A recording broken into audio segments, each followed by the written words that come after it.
Hello, everyone, and welcome to Back to Broadcast Episode 4. I am so excited to be joined by Amirah J, one of the stars of High Potential, also one of my favorite shows out there right now. Thank you so much for being here. Thank you for having me. I'm so excited. This is a new thing for me, so I'm happy to be doing this. I'm excited this is your first experience. Yeah. And it's crazy because we have not talked since before the pilot of High Potential aired. So long ago. It was literally like the night of the pilot. And of course, like nobody knew like what the viewership was going to be, what the ratings were going to be. Yeah. They are through the roof. You guys have such a great fan base. How has this experience been? It's been really surreal, honestly. It's felt really incredible. Something I never thought I would be ever be able to experience. You know, you always hope that a show is going to be successful when filming it, and you always hope that people are going to connect with it and like it, but then like seeing the numbers breaking and all the charts, it's just really, really crazy.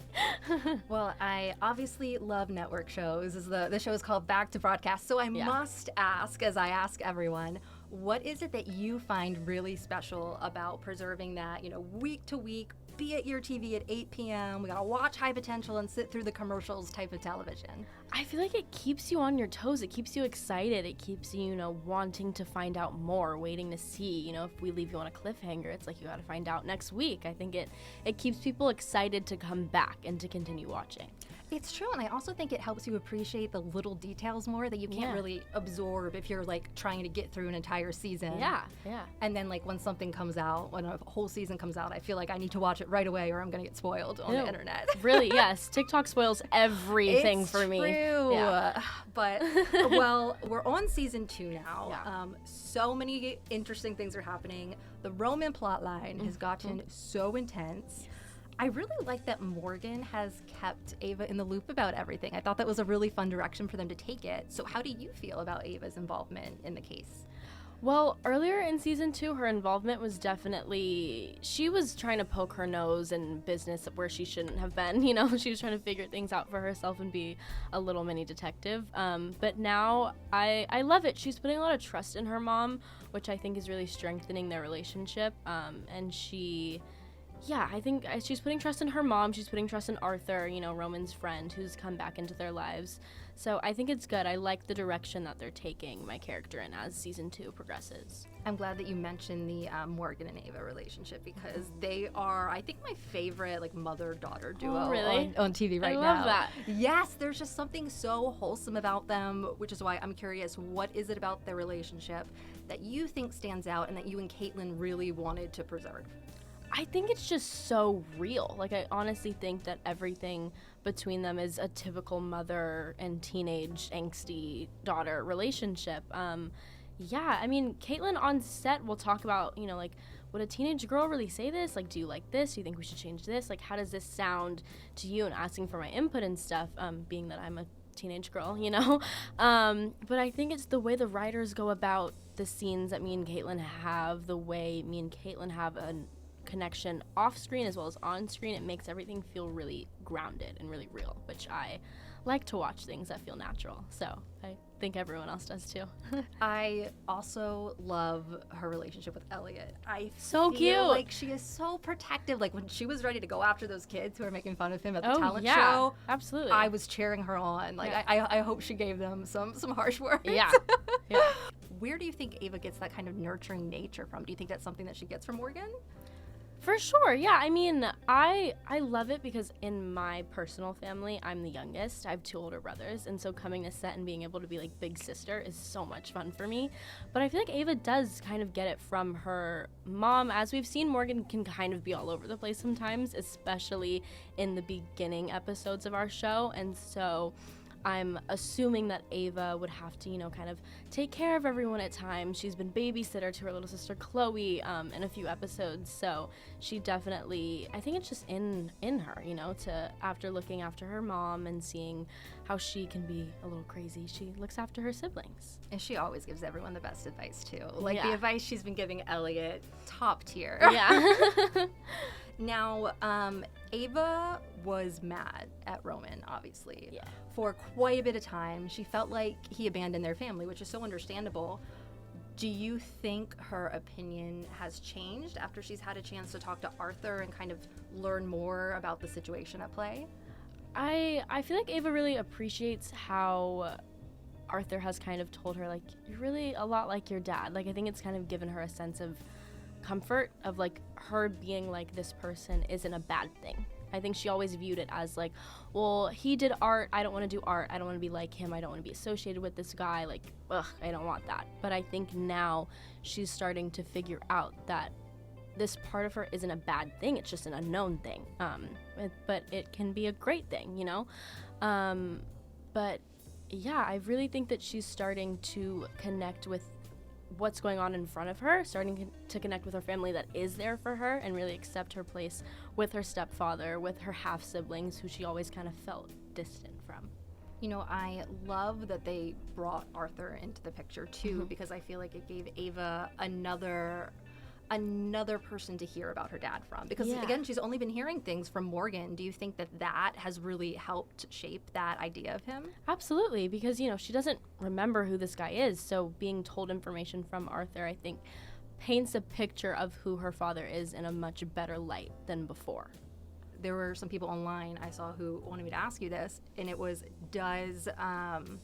when it comes to that Roman storyline, do you like to know where it's going, or do you prefer to be in the dark like Ava, so it doesn't, you know, change your performance? Here's the thing. I honestly, throughout season 2, I wish I would have known more than I did. It would have been nice to know a little bit more. Like, we had been placing, like, bets on set of, like, who we think they might cast as Roman, or who we think this, or whatever, which is, like, fun. But I would have loved to know a little bit. But I honestly think part of me not knowing was because the writers and our showrunner had no clue which direction they wanted to take it in. But I know a little bit more now. Just a little bit, though. But yeah. That's fun. I think I actually remember I spoke to Todd at the end of season 1, and he was like, yeah, we'll have to see where it goes. Yeah. I'm not sure. Yeah. And I was like, you know what? I love that. Yeah. I feel like that's a great way. I love when writers leave the door open rather than kind of, you know, writing themselves into a corner. Like, it's fun to explore. And our writers are so amazing. They are so Todd, good. our showrunner, is great. And so, you know, I trust them 100% with whatever they decide to do. I'm sure it's going to be great. Yeah. I would love to talk about episode 14. Okay, cool. Because that was such, I feel like, an important storyline for Ava. She beat out a bunch of other students to be in this design class. She was so proud of herself. Then she sees that post, basically implying that she was only accepted because she was Black. Yeah. What did it mean to you to be able to address that storyline and the reality of it in today's world?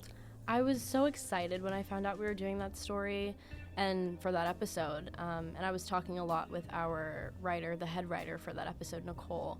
And just sharing with her, like, my personal experiences dealing with being a woman of color in not only life, but also in the industry. Here's the thing. I couldn't relate to Ava in the way of I felt like I had gotten a role because of my skin color or because of something. I always kind of felt like I wasn't Black enough because, you know, women of color, we come in all different shades, and, you know, it's not just dark, it's not just light, we come in a range of shades and a variety, and I always felt like because I was light skin, I was always put into this category of, like, this ethnically ambiguous, or, like, I had to play mixed roles. I always felt that if I got an audition for a role that was calling for a Black female, they weren't looking for me. Like, I wasn't gonna get it, that I wasn't what they were looking for. And so to be able to talk through that with our writer, Nicole, and also with Javicia, who plays Daphne on our show, it was so important to me to kind of tell this story of how, you know, Ava doesn't know her dad, and she doesn't know this piece of her that gives her, you know, ethnic side. And it's really interesting because her mom can't relate to her at all, so that must be a pretty lonely feeling for her to be like, well, where I get this from, I don't know who he is, and my mom, she can't help me with the situation. And so I was really, really excited for that episode, and I'm really, really proud of the work that we did and the scenes that me and Javicia got to do together. Yes, I am so excited that she has Daphne to turn to. Do you think that's going to end up being a really important relationship for her down the line? Absolutely. I mean, it's like a big sister in a way, and it's, you know, another woman of color who she can look up to and relate to, and it's different from a mom, you know. It's like someone she can kind of tell secrets to in a way, and, like, stuff that's, like, not going to get her in trouble type of thing. Well, kind of in that same vein, all the fingers are crossed for season 3. Yes. We are manifesting high potential season Yes, 3 we right are. now. If that will happen. When that happens. What is a, kind of in that same vein, what is a storyline that you would like to explore for Ava that maybe hasn't been touched on in seasons 1 and 2? I'm really curious about her school life and about her social life, and the friends that she has, or like if she doesn't have too many friends. I don't know how they would want to go about that.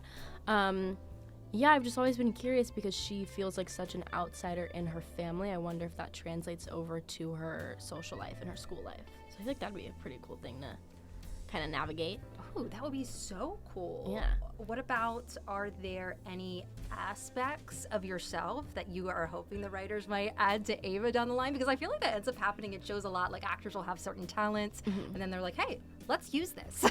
I mean, honestly, no, because here's the thing. I feel like me and Ava are so different. Like, I have done dance and gymnastics my whole life, and I was a cheerleader, and I, like, can't even picture Ava, like, being a cheerleader and like, woo, like with pom-poms. Like, it just doesn't click in my head. I'm sure she'd be great at it if she wanted to do it. Maybe.